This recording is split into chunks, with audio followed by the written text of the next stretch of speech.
Pensiero del giorno, domenica 13 luglio. Disponibile all'ascolto. Diventare uno. Quando diventiamo uno vogliamo certamente il bene.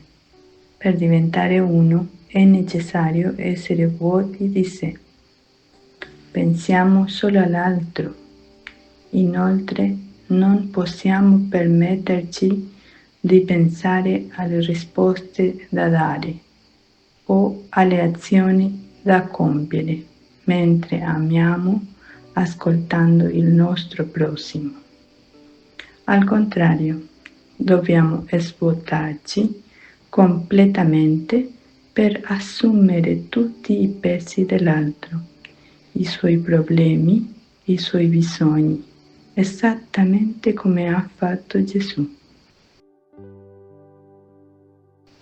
Chiara Ludwig, Scritti spirituali 3, Cittànuova Editrice, Estratti. Ciao, se ti è piaciuto questo video, metti mi piace, dito in alto, e iscriviti al canale. È libero, gratuito e senza alcun impegno. Parola di vita. Luglio 2025. Invece un samaritano che era in viaggio, passandogli accanto, vide e ne ebbe compassione.